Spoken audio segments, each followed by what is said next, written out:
Hey, horror fans. Thanks for joining me for this review of Evil Little Things. Alright.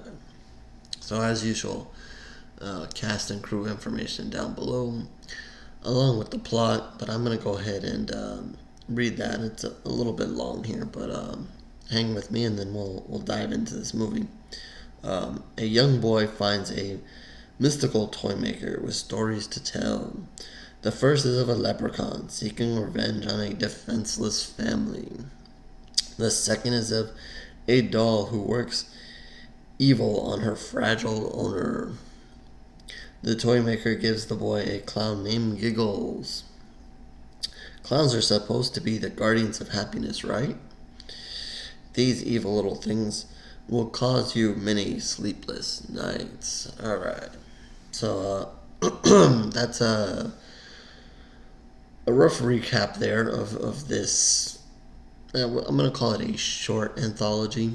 And right off the bat, that's probably one of the problems with it. Is it is a short. It's kind of set up like an anthology, but it's in my mind a little too short. Um, it has two stories, and then you have basically the main story with the boy and the toy going to the toy maker. Um, that is the story with the boy and going to the toy maker and so forth. It's kind of that, the story that's kind of putting everything together. And to me, I usually, when there's anthologies, I kind of like to have that a little bit separate. I know, there's a connection and so forth, but here I kind of felt like that was the third story. And I would have rather maybe shortened that up. And, they could have still done what they, or did what they did there. Just shorten it up so that maybe you could fit in at least another story. I would have been okay if say, they did three individual stories and then finished up whatever they were going to do between this boy and the doll maker and the clown. Um, with that, I think the problem then extends to the other two stories because I thought they were a little too long in themselves. I don't know, how they decided to go about this film and putting it all together. I guess I don't know if they just felt compelled by the two stories that they needed to be so long, and then just finish off the main story that brought them all together, and or what, why they couldn't pull in a third short film here. And I think it would have been good because I'm gonna dive a little bit into the individual stories here in a second, but each one kind of involves a clown. I mean, not a clown, a doll. So, you know, here you got some wiggle room to do stuff. You have one doll in the first story and doll in the second story. So why couldn't you come up with another doll to fill in another story? And then, of course, the one where that's the main one. Um, I don't know. I thought the door, the opportunity was there to do that. Um, so yeah, I mean that's a problem for the film off the bat. But I mean that's their choice and how they wanted to go about um, doing it. Anyway, so the first story. Oh well, let's talk about the overall story because that's kind of where the movie begins, and you have Zach Galligan in this movie, and you know him from Gremlins, and of course several other things, but everybody really knows him from Gremlins. He is a father in this situation, a little weird to see, um, but him and the mom there are having difficulties with their young son sleeping at night. Zach also plays, like the disciplinary father. He goes up there and he's very mean to the boys. Like, you need to sleep and stop, knock it off with these monsters under your bed and stories of all this. And that was also awkward to see him do, but okay. Um, he didn't do that with Gizmo, but anyway. Um, So you kind of sets up what happens in the back half of the movie. Um, from there, we see the young boy go the next day with the mom, um, toy shopping or whatever. They go to this shop, and this weird, creepy looking dude there is there, and he's messing with one of his dolls, and of course, the young boy piques interest in it, and the shopkeeper decides to tell him the story of the doll. And this doll is a leprechaun. I would say that if I just plainly looked at that doll, I would have not have known it was a leprechaun. I don't know. Or that would not have been my first guess of what that doll was. But anyway, it is a leprechaun, and he proceeds to tell a story of a family who, I guess, you find out the mom had a incident with either a leprechaun or finding some gold a long time ago, and I guess now it's come back to bite her, because um, this leprechaun shows up at her door, and she brings it in the house because what else would you do but bring a leprechaun and a weird, creepy doll that's at your door in the house? And long and behold, you kind of get the hint that there's something wrong with the doll, and they try to get rid of it, and you can't get rid of it. So it's kind of this standard, thing you see with movies with dolls. You're trying to get rid of a doll several different ways, and you throw it in the garbage, it's not there anymore. You try to burn it, that's not gonna work, and so forth. Again, this short story is okay. A little typical, but again, I'm gonna continue to say it throughout this review. Probably is, there was probably room in here. Definitely, they could have shortened this story out. They almost make it a mini movie there instead of just kept it a short film. There's, they involve her friend, which is like a sheriff or something like that, and they may take a little time there. They could have shortened all that up, and I also think it happened on Halloween, if I'm not mistaken, which was fine. But again, there's kind of things there that take up some of the time there in that short story where they could have just reduced some of that and made it a little bit sharper there. But nothing amazing in this story. I didn't think there was too many scares in the story neither. Just again, it's about the doll and not being able to get rid of it. The doll is alive too, and she does have a fight with the doll eventually, and just stuff that you would kind of expect. If this was a standalone movie.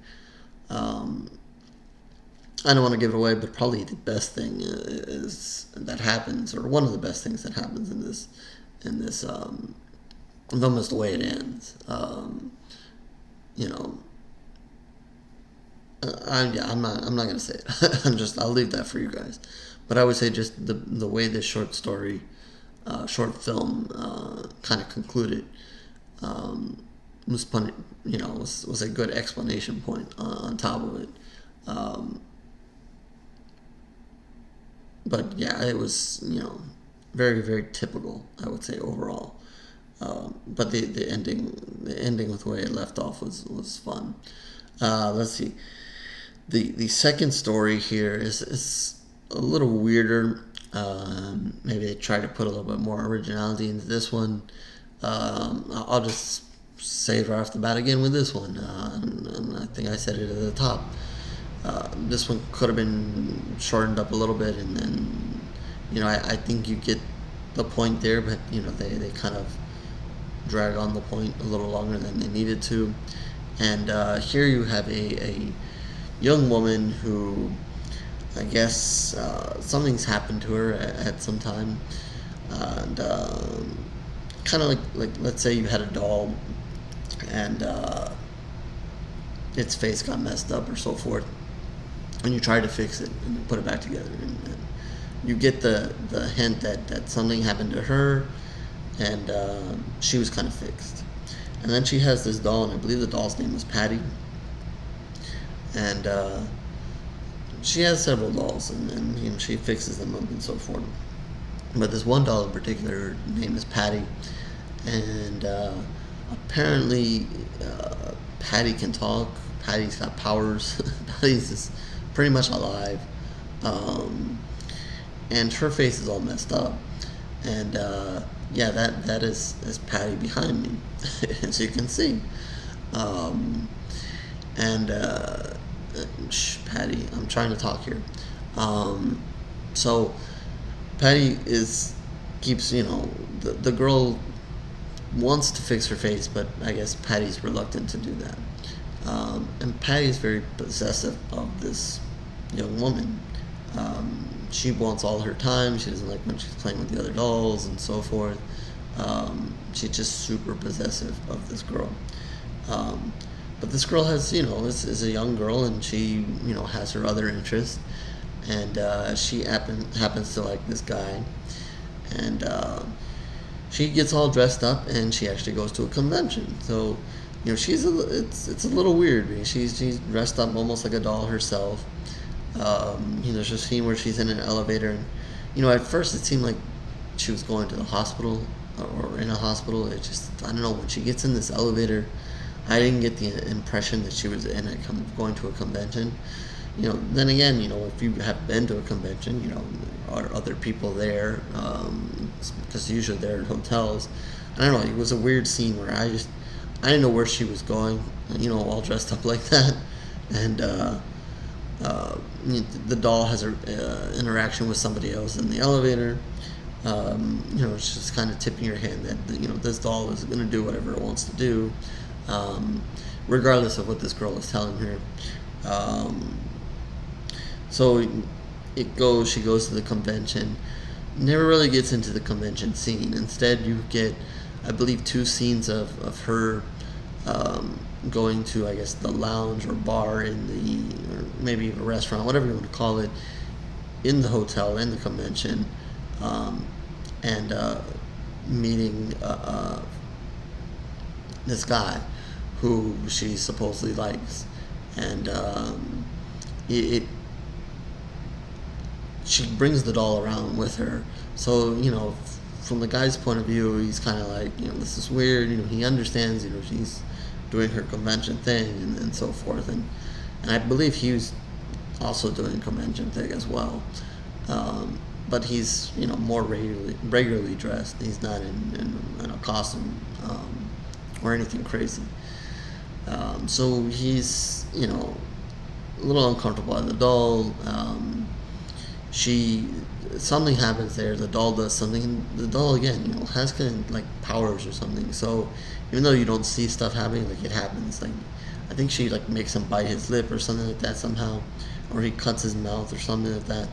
And so he kind of gets upset and leaves. And then you know, the girl goes back to the hotel room with the doll. And you know, she's a little upset. She's like, you know, what have you done? You know, why'd you do this? You know, and the doll continues to express that, hey, it's just you and me, you know, and so forth. But the girl sneaks out, goes to the guy's room, things happen, comes back, the doll is pissed off. The doll knows what happens, the doll knows everything. And you know, I'll leave the ending to you guys, but kind of thinking, you know, how original it is at the ending or whatever. I like the ending of this one.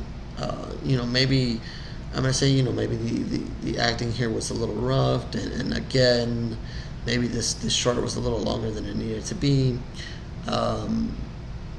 But again, I think just like the first one, I liked the way it ended. As far as, you know, basically how it wraps up. So yeah, I mean, you have to go through a lot to get to the wrap up of both of these kind of short films. But I I didn't mind the way it wrapped up. Again, I don't know how 100% original it is. I think we've kind of seen that or similar to that before, but um, I liked it. I didn't see it kind of ending in that way, um, but it was a fine ending for me. Um, then, of course, the story um, kind of concludes with the little boy taking Giggles, the clown, home, and he tells the store guy tells him a quick story about Giggles the clown and making things happy, and kind of insinuates that he gets rid of evil or he just wants happiness around, and so forth, because that's what clowns do. He takes the clown home, and of course at night screams bloody murder, that there's a monster under his bed. His dad is pissed. Um, his dad goes up there and is ready to take the belt to him, and but the boy insists that there's a monster under the bed. And here we go. He looks under the bed, and surprise. And I'll leave it at that. So once you get to that part, that part kind of wraps up quickly. So it's kind of odd that they had their drag on period there in the beginning, and then of course in between the first and second film there's a little bit of time spent again in the shop there as the toy maker sets up Patty's story. But so then once it jumps back and finishes the second story, the movie kind of concludes pretty fast, gets right back to the point. So I think you guys get the point here. Is basically just like this review, it could have been shorter. The movie could have been condensed a little bit more. It would have been nice to see a third movie. The two short films were okay. I liked the endings of both of them, but getting there was a little up and down. And then the third main story, was not a bad setup. Maybe they could have done without some things. Maybe they could have just started in the toy store and started there and just went through the dolls, and then found a different way to end it, or done something else to show that he has an angry dad or whatever, blah blah. But anyway, with that, I think I'm just gonna give this one 2 pools of blood. This is just another indie horror movie here. I believe it'll be coming out here in May on DVD, VOD, and so forth. But yeah, I'm gonna give this one 2 pools of blood, and wish there was just a little bit more here. Wish they would have done a little bit more overall. So with that, again, this review probably should have been a little shorter, just like the movie. So I will wrap this up, and thank you for your time. As always, horrorgory-reviews.blogspot.com, where you can find more reviews, including written ones. Subscribe to this channel if you're just looking for more video reviews. And you're always welcome to comment here or find me on social media and talk about this movie or any other movie that you guys want to talk about. So with that will end this, and I will catch you on the next review, horror fans.